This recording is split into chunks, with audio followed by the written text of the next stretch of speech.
Thomas brought his last train to the junction. Percy was glad to see him. "Are you on your way to the big station, Thomas?" "Yes, I am. Why?" "Because I'm going there too." "I think something's up." Toby looked at the sky. "Where?" "Not up there, down here," laughed Thomas. "How can something be up when it's down?" Thomas was too excited to explain.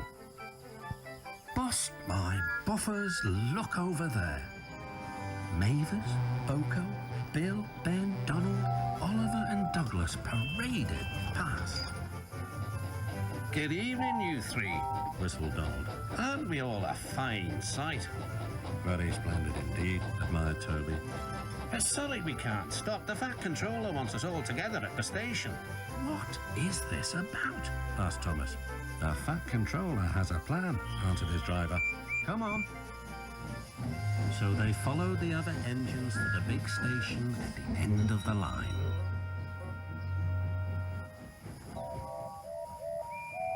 "Fire!"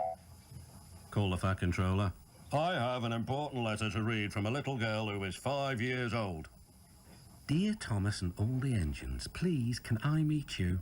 My friends say they would like to meet you too. You could come to my house for tea, but my mummy says there aren't any railway tracks to my house. Can you come to the station instead? Thank you very much." "It seems," continued the Fat Controller, "that there are many girls and boys who would like to meet you. Therefore, we are all going to the big city far away." "Hooray, hooray!" the engines whistled. "Fire!" called the Fat Controller. "Other engines will be working here while you are away, so please show them what to do." As Annie and Clarabelle were going to the big city too, Thomas and Oliver practiced with some other coaches.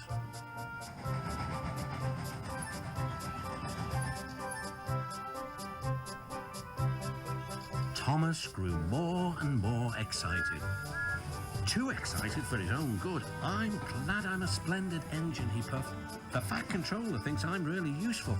I had a race with Bertie once. I whooshed through the tunnel and stopped an inch from the buffers." Then Thomas made his mistake. "Just like this," he boasted.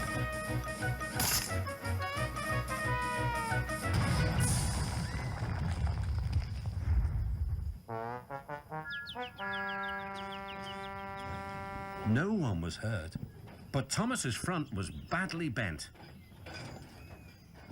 They telephoned to the Fat Controller. "I'll send up the workmen," he said. "But if they can't mend Thomas in time, we'll have to go to the big city without him." Poor Thomas. 8 o'clock next morning. The engines waited at the junction. Toby and Percy were each on a truck, and Duck had pushed them into place behind Edward. Gordon, James and Henry were waiting to lead off. They whistled impatiently. The Fat Controller looked at his watch. "I'll wait one more minute for Thomas, then we have to go."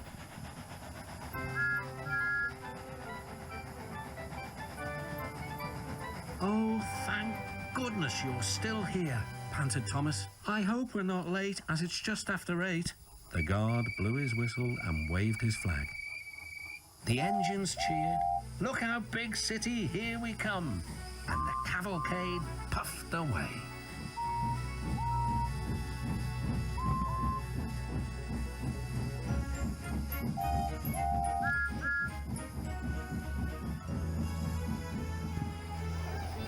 Later in the big city, all the engines were lined up in a splendid shed. The children were delighted to meet their friends.